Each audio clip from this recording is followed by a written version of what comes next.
Andai aku Pram, bagaimana bila seandainya aku Pram? Mungkinkah aku akan tahan pada siksaan? Atau membesarkan hati untuk memaafkan? Dari hidup yang telah direnggut olehku, aku upayakan buku yang aku tulis sebagai pelipur lara. Bukan untukku, tapi sebagai saksi zaman yang mengabadi.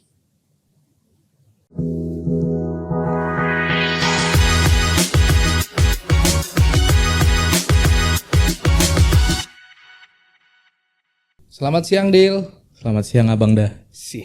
Kita di mana nih? Kita sekarang ada di Anamatope. Anamatope X 9 Star. 9 Star. Harus 9 Star-nya harus disebut. Harus. Karena kalau nggak disebut nanti kita diusir dari Satu studio ini. diusir, yang kedua kayaknya ini jadi episode terakhir Bang. Episode terakhir ya.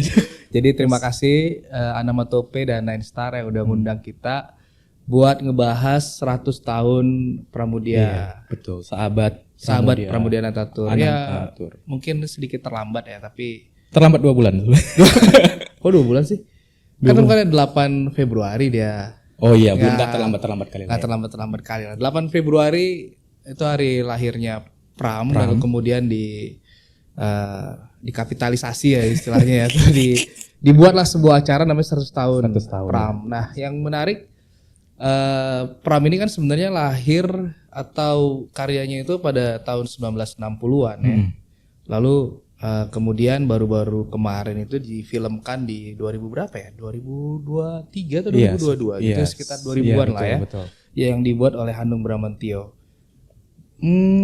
Filmnya sih bagus, tapi animo masyarakat penonton itu agak kurang. Iya. Kalau kau sendiri nonton nggak tuh filmnya, Dil? Sebenarnya kan di platform streaming udah ada ya Bang. Ada Waktu premier atau tayang itu aku nggak nonton. Alasan kau nggak nonton itu karena aku takut visual Mingke di kepalaku Berubah. analis di kepalaku berubah gitu. Tiba-tiba Mingke di kepalaku jadi Iqbal. Oh, berarti kau baca buku Bumi Manusia. Betul. Tuntas. Tetralogi buru. Tetralogi buru habis. Habis. Berarti Mingke kau tahu betul lah seperti apa harusnya digambarkan sosoknya di bayanganmu. Iya, di bayanganku, di visualku. Tapi kemudian ya karena aspek pasar akhirnya karena Iqbal waktu itu lagi booming dengan Milan. Betul. Akhirnya jadi Mingke itu diiqbalkan. Diiqbalkan, betul. Dibuat jadi apa ya Bang? Mungkin target filmnya ke remaja kali ya. Iya, karena memang ceritanya juga kalau aku tonton itu di bioskop waktu itu ya ceritanya memang tidak secara menyeluruh menggambarkan apa yang terjadi di bumi manusia, tetapi diambil aspek-aspek percintaan antara analis dan Mingke. Oh, fokusnya ke situ ya, Bang? Fokusnya romantis ala Hanung Bramantyo lah ya. Okay. Kalau Hanung Bramantyo itu kan memang kalau bikin film itu kan nggak jauh dari romansa. Kalau kita sebutnya itu ya romansa picisan lah. Iya betul. Sedangkan karya dari Bumi Manusia itu sendiri di pandanganku itu lebih ke realis sosialis gitu dia, Bang. Iya. Memang Pram itu kan yang menjadikan karyanya itu hidup sampai hari ini dan dianggap sebagai sebuah pionir perkembangan sastra di tanah air ya harusnya ya. Itu karena dia memang mengusung sastra untuk masyarakat. Betul. Di mana dia ya mengupayakan atau mencoba bahwa karya sastra itu lahir bukan hanya sekedar karya sastra. Betul. Tetapi karya sastra itu lahir untuk bermanfaat bagi masyarakat. Iya. Makanya ada istilahnya itu adalah realisme sosialis. Itu ada bukunya juga tuh, Pram. Tapi kok ngikutin Pram ya? Ngikutin, Bang. Tapi dulu ya waktu masih SS1 ya. Ketika S1. Ya. Nah, aku jadi penasaran sama Abang nih sebenarnya. Perkenalan pertama Abang dengan Pram tuh gimana? Dan kapan? Perkenalan aku sama Pram. Pram itu pertama kali aku berkenalan dengan Pram itu sebenarnya di quote. Ada satu quote yang aku baca bahwa seorang terpelajar itu harus adil sejak dalam pikiran, apalagi perbuatan. Nah dari situ aku lihat nih quote sekali gitu. Kayak waktu itu kita mahasiswa kan, jadi sedang idealisnya, jadi membaca kutipan itu jadi kayak merasa kena pada diri sendiri waktu itu. Iya juga ya bahwa kita ini orang intelektual, orang terpelajar itu bukan hanya harus bersikap adil dari ngomong-ngomongnya aja gitu, Betul. tapi juga dari perbuatan. Bahkan jauh dari bukan hanya sekedar perbuatan, tapi pikiran juga harus adil. Nah, dari situ aku telusuri nih siapa nih kakek tua bernama Pram. Karena waktu itu kan sosok fotonya segala macam. Fotonya kan di visual itu kan memang kalau kita lihat di Google kan Pram rokok dengan wajah berkerut, bahkan foto usia mudanya itu hampir nggak pernah ada kita temukan. Nah dari situ aku kemudian mencoba untuk membaca Bumi Manusia. Awalnya Bumi Manusia. Aku berkenalan Pram ya Bumi Manusia. Lalu kemudian tetralogi Buru habis ku baca. Tetapi sebelum habis tetralogi Buru itu aku baca, aku udah jatuh hati sama Pram di Bumi Manusia. Sampai kemudian aku memberanikan diri untuk mengulas itu menjadi skripsi. Iya, itu dia ya.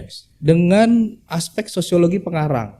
Jadi fokusnya ke pengarang. Iya, sosiologi pengarang itu aspek kajiannya itu adalah ke si Pramnya. Bukan ke karyanya bukan ke karyanya. Dan itu yang membuat aku lebih tertarik lagi menyelami gimana sih sebenarnya siapa sih si Pram ini. Nah, akhirnya aku jadi tahu bahwa Pram itu ya kita tahu lah ya mendapatkan nominasi Nobel sampai 2 kali, terus kemudian karyanya dibakar, mendapatkan ketidakadilan. Dan yang sedihnya adalah ketika kita bicara 100 tahun Pram juga saat ini, Pram itu euforianya tidak semeriah sastrawan lain. Ya, seperti Khairil Anwar atau Nafis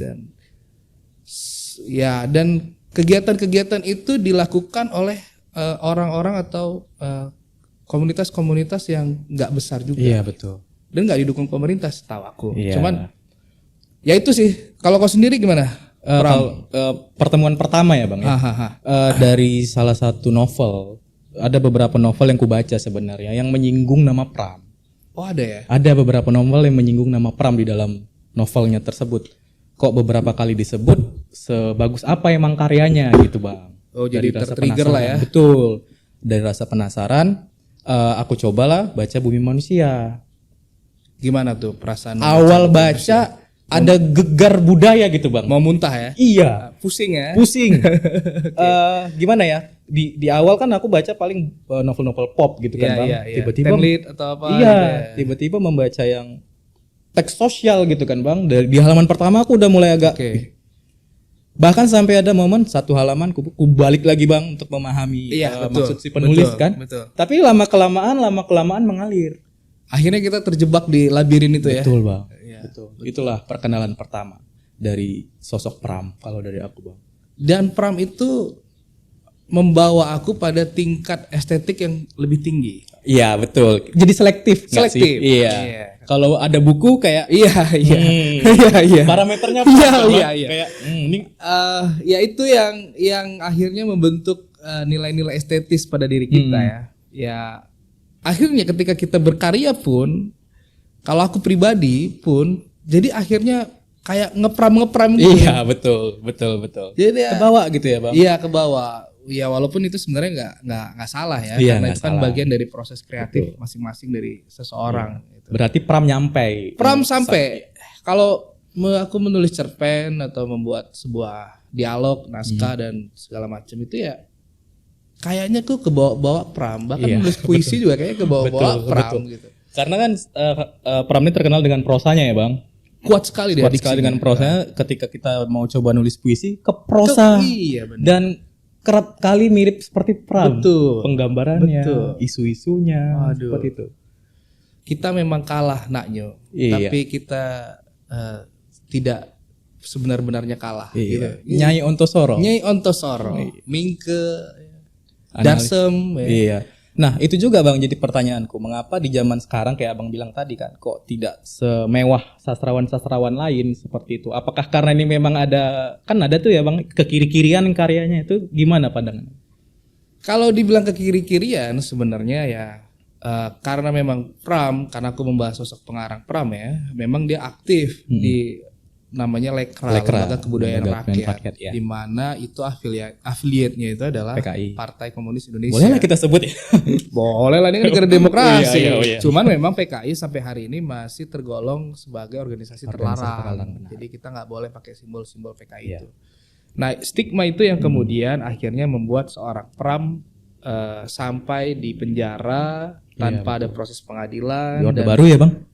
Di Orde Baru ya? Iya, di Orde Baru. Lalu karya-karyanya juga pada waktu itu tidak boleh dibaca. Betul. Dan yang paling miris adalah bahwa sampai hari ini pun stigma itu masih tetap melekat. Betul. Gitu. Kayak ngapain baca itu ke kiri-kirian nih gitu, komunis kok nih gitu. Iya. Padahal kalau kau kan baca Pram ya, baca tetralogi Buru gitu kan. Sama sekali gak pernah ada disinggung di situ soal mengenai anti Tuhan. Itu kan nggak ada. Tidak ada. Sangat tidak ada. Kan kita kalau bicara PKI itu kan selalu kesana afiliasinya kan ke situ, walaupun Marxis atau Marxisme itu tidak kesana. Tidak se ekstrim itu dalam memaknai arti sebuah ketuhanan itu. Nah, bahwa kemudian ke kiri-kirian ya itu tadi bahwa realisme sosialis yang dia usung itu karena ada sosialisnya. Ya dulu juga Soekarno kan menggerakkan namanya Nasakom, nasionalis, sosialis, komunis. Jadi ada sosialis. Segala hal yang berbau sosialis itu kayak kesannya tuh ke kiri-kirian. Betul. Dan paradigma itu memang akhirnya menjadi sangat sulit diubah karena Fram sendiri itu gara-gara itu dia sampai gagal mendapatkan Nobel Sastra. Betul. Gagal mendapatkan penghargaan tertinggi gitu di ranah sastra dan dunia kan, pengakuan dunia. Betul, iya. Ditambah lagi kan Bang, aku sempat lihat interview dia sama Amy Goodman. Si Pram sempat ditanya apa hal yang paling membuat kamu kecewa setelah kamu di Pulau Buru. Dia katakan adalah naskah-naskah saya yang belum sempat dipublish tapi sudah dibakar. Gitu. Itu gimana menurut Abang Bang? Itu adalah sakit hati terparah yang dialami Pram. Ya kalau kita bicara sakit hati Pram, pada waktu itu di zaman era Gus Dur itu kan sempat mau ada yang namanya rekonsiliasi. Betul. Di mana orang-orang yang dianggap maksudnya mau diselesaikan lah, nggak usah lagi ada dendam-dendam dengan kompensasi dan segala macam. Nah waktu itu yang menyuarakan itu tuh ada tuh dedengkotnya Tempo. Iya. Gunawan Muhammad, benar. Manikebu lah ya. Manifesto Kebudayaan. Nah. Sampai kemudian mereka tua itu dan era Gus Dur itu sempat mau ada hal seperti itu dan Pram itu menolak. Alasan Pram itu mendasar. Yang pertama dia bilang sama Gunawan Muhammad tuh, kira-kira ya kok nggak ngerasain apa yang kurasain bro. Betul. Enak aja kok bilang rekonsiliasi kira-kira gitu. Itu adalah dendam kesumat yang Pram itu masih simpan. Bukan berarti dia tidak mau berdamai pada keadaan. Tetapi luka itu terlalu sakit. Iya, benar. Ya apalagi seperti tadi dikatakan gitu kan bahwa ada karya dia itu yang sampai sekarang kita nggak tahu ya. Yang mungkin lebih masterpiece dari manusia ya kan. Mungkin. Nah, jadi aku pikirnya itu hal yang wajar lah. Kalaupun makanya tadi kan sebelum podcast ini aku ada semacam prolog atau petikan ya puisi yang artinya aku juga merasakan bagaimana kegelisahan seorang Pram, mengembalikannya kepada diriku. Bagaimana kalau seandainya aku jadi Pram? Bagaimana kalau aku berada di posisi Pram? Apakah ketika aku mendapatkan ketidakadilan itu, aku menjadi orang yang lemah, yang tidak akan mungkin berkarya, atau orang yang kemudian bunuh diri mungkin?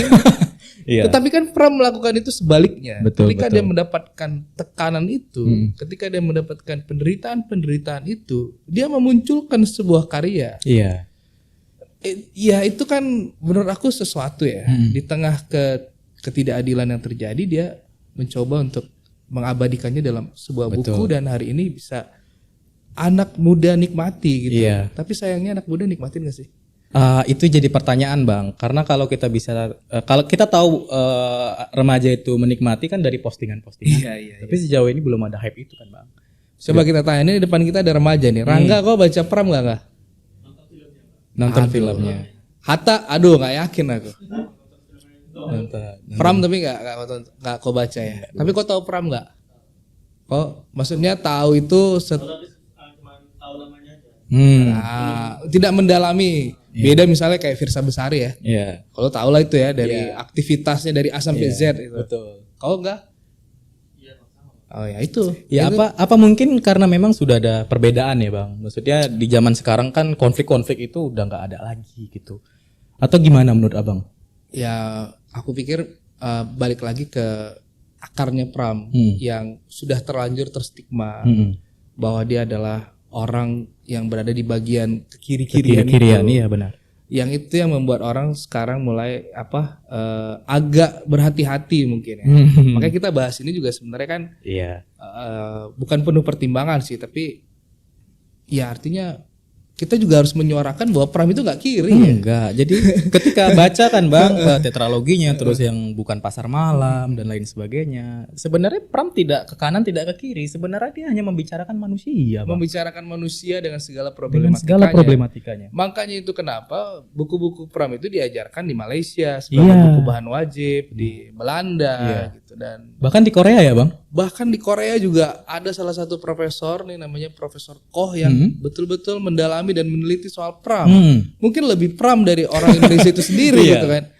Artinya dia mengapresiasi gitu bahwa ada satu pengarang sekaliber Pram yang bisa mengangkat derajat lah ya. Sastra khususnya novel di level di Asia Tenggara internasional, bisa ke internasional gitu ya. Internasional. Nah, hanya saja memang pemerintah kita sepertinya belum selesai pada persoalan sejarahnya Pram. Benar. Seolah-olah kalau hari ini kita mengglorifikasi Pram, kita sedang mengglorifikasi PKI atau paham kiri-kirian itu. Benar. Stigma itu ya, Bang. Stigma itu yang harusnya ya sudah jangan seperti itu lagi, karena toh Pram juga korban daripada kalau kita bicara tarik lagi ke sejarah ke belakang, bagaimana PKI itu berdiri, ya siapa yang nggak PKI pada waktu itu? Iya, pada waktu itu ya, Pak. Karena itu partai besar dan di mana PKI juga waktu itu sedang berkuasa, ya. Bahwa Pram kemudian ikut pada era dan zaman itu kan hanya bagian dia dari sejarah. Benar. Sejarah dia berada pada saat masa itu di mana dia mungkin juga tidak bisa memilih, gitu. Nah, itu sih sebenarnya yang perlu kita sampaikan kepada pemuda atau anak-anak muda saat ini, bahwa kalau misalnya ada yang mengatakan wah nih ngomongin Pram berarti kita sedang coba untuk menghidupkan kembali nilai-nilai, nggak ada sama sekali itu. Kalau kita baca Pram justru malah kita merenungi bagaimana kita sebagai seorang terpelajar, sebagai manusia, bagaimana dia bicara soal ketidakadilan antara kaum pribumi dan kaum borjuis, ya kan, bagaimana kaum kapitalis dengan kaum proletar, itu kan dia suarakan semua di setiap karya-karyanya. Perburuan, di perburuan, gadis pantai, ya, dan ya begitulah. Makanya kalau kita balik lagi ngomong soal kiri kan, Bang, pada saat zaman Soekarno ini banyak yang nggak tahu nih, Bang, faktanya. Pada zaman Soekarno pun Pram pernah dipenjara. Pada zaman Soekarno ya Pram pernah dipenjara karena membahas isu Tionghoa. Etnis Tionghoa yang kurang mendapatkan hal-hal baik di negara kita. Diskriminasi di Tionghoa. Jadi kalau ada penulis misalnya kan, Bang, kita citrakan penulis yang keren itu yang sering dipenjara kayaknya Pram nomor 1. Bolak-balik dipenjara. Mungkin. Terus ke Pulau Buru 10 tahun tanpa ada pengadilan apapun, jadi tahanan politik dan lain sebagainya. Jadi sebenarnya ya lagi-lagi Pram membicarakan manusia. Ya, dan yang menariknya lagi adalah bahwa hari ini mungkin belum ada yang sekali berPram. Iya, benar. Atau mungkin harus ada orang yang dipenjara dulu 10 tahun tanpa keadilan. Kadang-kadang aku berpikir gitu juga. Karena kalau kata penyair-penyair dunia itu memang ketika kau sedang patah hati atau terluka atau sakit, maka menulislah, maka itu kau akan menghasilkan sebuah karya. Kalau kita tarik lagi Khairil Anwar kan juga bercerita tentang kesulitan hati, patah hati, ya. Duka yang mendalam. Jadi apakah seorang sastrawan harus bersusah-susah dulu baru kemudian bisa menghasilkan sebuah karya dan memang betul juga waktu aku mahasiswa itu ketika aku nggak punya uang, ya itu menulis sesuatu lalu kemudian dikirim ke koran, dapat honor. Dapat honor ya? Iya. Lumayan ya, Bang? Lumayan. Buat malam minggu jajan. Paling nggak selamat lah makan di kantin mem. Iya, di kantin mem. Buat yang nggak tahu kantin mem, cari tahu. Iya, mungkin itu juga sih, Bang, penderitaan yang dialami Pram itu yang membuat dia pada akhirnya bisa menghasilkan karya-karya sebesar itu, seperti itu. Iya. Karena sebelum pada akhirnya Pram mengalami dari penjara ke penjara seperti itu kan, seperti karyanya Kak, bukan Pasar Malam tuh masih membahas tentang dirinya. Iya, betul. Gitu kan, Bang? Betul. Ada perubahan signifikan Iya. ketika dia sebelum di penjara dan sudah di penjara. Betul. Jadi kita nggak tahu nih, ini harus kita syukuri atau gimana kan Bang? Iya. Kalau seandainya Pram nggak di penjara kan nggak akan ada, betul. Iya, nggak akan ada. Tetralogi Buru itu. Tidak ada. Ya, itu juga ya. Itulah. Anugerah. Bingung ya? Iya, bingung juga. Ya, tapi apapun itu, artinya kita patut berbangga pada sosok atau orang seperti Pram. Iya. Karena akhirnya kita menjadi mengerti bagaimana sebuah sastra itu bisa dihasilkan. Iya, benar. Bagaimana sastra itu betul-betul bisa dekat dengan masyarakat. Nah. Bagaimana sastra itu bisa menyuarakan sesuatu dengan cara-cara yang estetik atau indah. Betul. Gitu kan? Tanpa ada penyaringan atau filter ya, langsung bam gitu. Fakta gitu. Dan membuat kita berpikir jauh lebih dalam. Iya, benar. Makanya istilah memanusiakan manusia, sastra itu ya ada di karya-karya Ada di karya Pram, benar. Memanusiakan manusia. Iya. Gitu sih. Jadi itu tadi udah Abang sampaikan sedikit banyak mengenai signifikansi kontribusi dari Pram. Menurut Abang apa lagi kontribusi Pram terhadap perkembangan prosa lah khususnya di Indonesia? Apa yang dibuat Pram itu sebenarnya bukan suatu hal yang baru. Karena Pram itu juga sebenarnya dia terinspirasi dengan karya-karya dari Prancis, karya-karya dari Rusia, ya itu kan tidak bisa dipungkiri bahwa bukan original apa yang dilahirkan oleh Pram. Tapi Pram itu kontribusi yang paling signifikan itu adalah keberanian dia untuk menyuarakan sesuatu melalui karya sastra dengan cara yang elegan. Betul.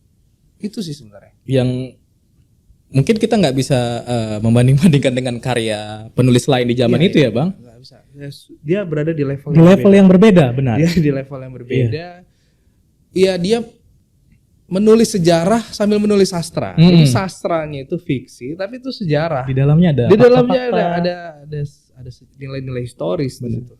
Yang kemudian makanya novel-novel dia kalau kita bicara tetralogi Buru itu enggak tipis-tipis, tebal, benar. Karena dia bukan hanya bercerita tentang sosok Mingke, tapi dia sosok daerah, bagaimana sebuah daerah itu, dan dia menggambarkan juga sangat baik. Nah sebenarnya itu sih, kalau bagi perkembangan prosa ya dia adalah ya pionir kah bisa kita sebut Bang? Salah satu pionir? Kalau ada buku ya 33 sastrawan paling berpengaruh dia harusnya nomor 1 sih. Iya betul. Mungkin harus nomor 1. Dan ada satu penulis yang nggak harusnya ada di situ. Kalau itu kalah ya. Aku nggak ada nyinggung ya. Enggak. Satu itu siapa ya? Kalau nggak ada dia nggak ada buku itu bos. Makin spesifik, waduh. 33 sastrawan berpengaruh. Mungkin kayak suatu saat perlu kita bahas itu ya. Perlu kita bahas. Walaupun itu sebenarnya udah isu lama ya. Isu lama yang. Iya. Takut juga ngomongnya. Iya. Tapi ya harus artinya dengan adanya 100 tahun Pram ini ya harusnya kita bisa lebih menghargai karya-karya Pram. Benar. Bisa lagi lebih menikmati karya-karya Pram dan tolonglah Pak Hanung Bramantyo ya kan bikin filmnya tuh yang sesuai lah dengan apa yang ingin disampaikan Pram gitu. Ini buat Pak Hanung Bramantyo ya dengan production house-nya ya. Bisa panggil kami lah kalau kira-kira sebagai pembaca. Itu masih ada 4 lagi ya Bang? Iya, masih ada anak semua 4 lagi bangsa, ya. Anak semua bangsa, ada Jejak Langka, ada Rumah Kaca gitu kan. Jadi ya artinya kalau ingin membuat sequel dari tetralogi Buru sudah dimulai dengan Bumi Manusia. Kenapa Anda tidak berhasil? Karena Anda agak lari dari ekspektasi para pecinta Pram ini, jujur aja. Satu lagi kalau menurutku ya Bang, aku belum pernah nonton filmnya kan, tapi dari kekecewaan Abang kayaknya kurang riset soal Pram yang ingin disampaikan. Bukan, kalau riset aku pikir dia punya research yang cukup baik. Dia terlalu mengikuti selera pasar. Itu sebenarnya poin utama ya kenapa itu gagal. Iya benar. Dengan memaksakan Iqbal Ramadan sebagai Mingke, dengan mengelaborasi cerita dengan remaja kekini-kinian gitu kan. Walaupun memang pada saat setting itu dibuat, Mingke itu memang masih teenager. Betul, masih muda di Bumi Manusia. Masih muda gitu. Dan Annelies Malema itu ya memang juga seorang perempuan yang baru tumbuh dan besar. Tetapi please lah, bukan itu yang mau disampaikan Pram di Bumi Manusia. Ya kan, jadi ini kritik terbuka lah ya kan. Sok kali ya mengkritik ya, namanya pembaca ya, penikmat itu Saya kan. angkat tangan, saya belum nonton. Ya, Saya tidak terlibat. ya ini kan kritik terbuka. Ya artinya Ya, ya. supaya Masukan. ya nggak tahu mau didengar atau nggak sama dia juga sih. Ditonton Tapi atau enggak? paling tidak sebagai seorang penikmat atau penonton yang Iya. membayar tiketnya, Betul. rela dia menginvestasikan Iya. uangnya dengan ekspektasi yang tinggi karena dia sudah menggilai Pram Iya. gitu kan dalam tanda petik. Mungkin ada lagi yang lebih menggilai Iya. Pram daripada aku kan. Nah, tapi dengan level yang kegilaan yang aku punya, ya aku terus terang ya jadi gitu. Ya, mungkin karena produksi kali Bang butuh. Ya artinya dengan effort ya kita sepakat bahwa effort Hanung menciptakan film itu memang gak main-main ya, menghadirkan setting di tahun 1980-an ya gitu-gitu kan, zaman era penjajahan dan segala macam. Ya tapi alur cerita dan message itu tadi gak dapat ya, gak sampai. Gak sampai. Mudah-mudahan ada Bumi Manusia remake atau kalau nggak sequel dilanjutkan apa tadi, Anak Semua Bangsa, Jejak Langkah dan Rumah Kaca. Iya. Atau mungkin karena Ali Wahana kali ya Bang. Enkranisasi ya. Enkranisasi kan memang diperbolehkan ya, 3 hal itu ya, mengurangi, menambahkan dan memvariasikan. Tetapi harapannya itu ya harus juga di dalam sebuah karya itu kan ada pesan, ada amanat. Iya.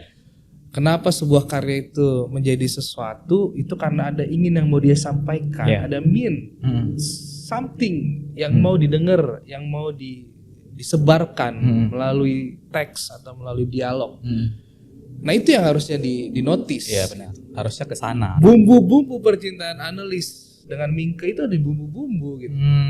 Garnish kalau dalam makanan, itu bukan menu utama. Tapi di Ali Wahana ini, Di Ali Wahana ini dia itu jadi main course. Mendominasi, ya, jadi main course, jadi mendominasi. Nah itu sebenarnya yang perlu menjadi perhatian. Balik lagi sih sebenarnya tahu kita bahwa itu bagian dari selera pasar. Karena waktu itu bersamaan kalau nggak salah dengan boomingnya Dilan 1991. Iya benar. Nah itu kan cinta-cintaan juga tuh kan. Ya kalau itu oke lah karena memang itu bukan novel historical, bukan novel yang ya memang novel yang ditujukan untuk kalangan remaja, tapi kan ini mahakarya, ini masterpiece. Harusnya digarap lebih serius. Iya. Lebih baik lagi gitu ya Bang. Nah tadi di awal Abang udah ada bacakan petikan gitu ya. Kalau jadi Pram seperti itu. Nah gimana Bang kalau kita analogikan Pram masih hidup sekarang? Dengan keadaan yang sekarang ini, bagaimana Pram? Ya dia pasti akan menciptakan novel Indonesia Gelap. Indonesia Gelap atau Pergi Aja Dulu. Kalau kita bayangin Pram punya Instagram gitu ya. Ya dia pasti akan bikin quote-quote tuh. Ya kan, quote-quote yang ya aku pikir Pram itu kan genuine ya. Bukan hanya genuine tapi dia juga sangat keras kepala gitu kan. Orang yang punya pendirian dan sangat teguh atas pendirian itu. Jadi ya kalau public figure sekarang kita tahu ya kritik tapi kemudian tiba-tiba masuk pemerintah kan? Benar. Ada digoda kekuasaan sedikit dia masuk gitu. Tapi kan dari dulu Pram sudah membuktikan itu, artinya 10 tahun di penjara pun ayo gitu kan. Pindah-pindah penjara juga ayo gitu kan. Yang penting bahwa pendirian dia tidak mau mengakui bahwa dirinya bersalah gitu, kira begitu. Nah, kalau hari ini dia ada dan hadir di sini ya dia mungkin akan menjadi pionir bagi pergerakan lah. Akan tetap di luar. Tetap di luar dan tetap akan menjadi sesuatu yang mungkin jauh lebih besar dan bisa menginspirasi orang untuk membuat sebuah gerakan-gerakan, dan mungkin pemerintah akan wah ini ada Pram nih.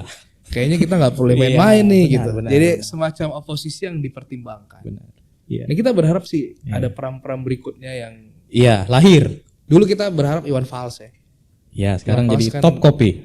Ya artinya kan ya memang kadang masyarakat ini terlalu berekspektasi betul. Bahwa Iwan Fals kan masih hidup ya, legend. Kalau kita dengar lagu-lagunya itu kan sangat mewakili kaum papa seperti kita tuh. Jadi ketika ada seorang Iwan Fals tuh kayak kita disuarakan gitu, kita terwakili. Nah tapi ternyata Iwan Fals lebih memilih untuk menjadi seorang peminum kopi. Mantap. Top kopi mantap. Ini banyak sekali yang kita singgung nih. Mudah-mudahan aman ya. Masih episode 1 loh ini. Biar aja nanti biar urusan Anamatope lah itu. Jadi kami hanya diundang untuk ngobrol. Editing ada di 9 Star, jadi kalaupun tayang ya dialah 9 per ya. Ya jadi itu teman-teman tadi harapan Bang Bambang, lahirlah pram-pram yang lain. Nah untuk pada akhirnya bisa melahirkan pram-pram yang lain ya kita harus mengetahui pemikiran pram, bagaimana caranya. Ya kita baca bukunya. Termasuk aku juga mencoba sih berkonsistensi untuk menjadi pram. Karena pram itu adanya itu pada saat aku di masa-masa kuliah, mahasiswa ya. Dan itu sangat mempengaruhi sekali caraku berpikir, caraku memandang sesuatu.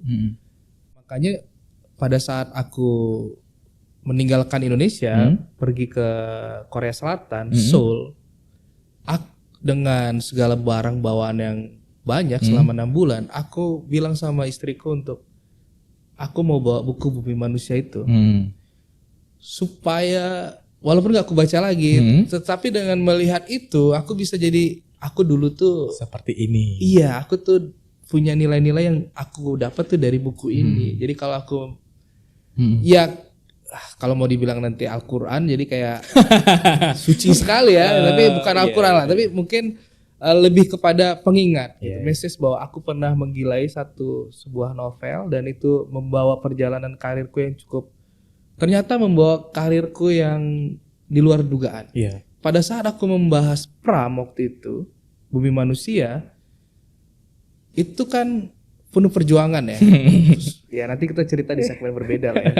Tapi aku nggak nyangka bahwa keberangkatan aku berangkat mengajar di Seoul itu ada hubungannya. Ada itunya ya Bang? Iya ada konektivitas karena Prof Koh tadi kan menggilai pram. Ketika dia melihat portofolio aku pun membahas pram. Jadi ketika pertama kali ketemu gitu ya? Ada sesuatu yang pada akhirnya membawa kita ke tempat yang sama, yaitu adalah pram. Itu kan sesuatu yang gak pernah kupikirkan. Betul, Gak pernah kusangka. Gak mungkin abang merencanakan skripsi. Nanti aku mau ke Korea nih. Nah itulah kenapa pram itu begitu menjadi sesuatu di dalam hidupku. Berkontribusi besar. Berkontribusi. Pemikiran, bukunya, karirnya, itu semua. Jadi 1 abad pram ini mudah-mudahan mengembalikan spirit pemikiran. Ya sekali lagi perlu mungkin diingatkan ya Bang, buku pram itu tidak kiri tidak kanan ya. Itu ya. Nggak kiri nggak kanan. Nggak kiri nggak kanan. Jalan lurus kemanusiaan. Iya. Aku sepakat sama Fadil, dia membicarakan manusia dengan segala problematikanya. Ini direktur produser udah gini ya. Artinya untuk episode pertama ini ya Bang, macam reguler ya. Untuk episode pertama ini kita sudahi dulu. Sekali lagi kami ucapkan terima kasih banyak Pak Pramudia Ananta Mastur. Dan dia menghilangkan masnya, Mas Toer Mas Toer menjadi Pramudia Ananta Tur dengan segala kebijaksanaan. Kami sangat berterima kasih dan mudah-mudahan ada lahir kembali penulis-penulis. Atau jangan lupa subscribe juga. Nah, ini jangan lupa channel yang mencoba untuk berupaya lah ya untuk memberi warna bagi jagat dunia media entertain khususon kesusastraan ya, untuk kesusastraan ya, band-band indie, band-band lokal ya, support lokal banget lah ini. Anamatope ini. Luar biasa. Pokoknya kalau nggak subscribe 9 star pokok. Jangan lupa. Ini kita suruh pakai sepatu nih nginjek-injek. Nginjek. Sekian. Iya. Terima kasih banyak. Iya. Atas percakapan yang luar biasa ini. Ya kalau cerita pram itu waduh. Lupa waktu ya. Ya dan selalu seru sih menurut aku, karena apalagi kau juga nyambung ya. Kalau nggak nyambung kan klik-klik juga ya. 2 menit udah habis. Karena kau juga ngerti, kau juga paham, jadi ya kita kayak ngomongin orang tapi bermakna. Iya, bermakna. Iya. Aku ini sedikit aja lagi. Iya, aku pengen masuk sastra, Bang. Di bayanganku waktu itu kan ketika aku baca di semester 1 akan ada dosen yang ngajar sastra Indonesia. Iya, sastra Indonesia. Dosennya itu perawakannya kayak pram. Botak gitu. Botak. Ngomongnya sikit-sikit ya kan. Tapi setiap ngomong ada sesuatu gitu. Rupanya dapat dosennya Bang Bembeng ya. Enggak lah. Bukan, Abang salah satu dosen yang bagus menurutku. Oke, sekian dari kami. Terima kasih teman-teman. Sampai jumpa di podcast mendatang ya. Iya. Kalau diundang lagi. Sekian. Bye.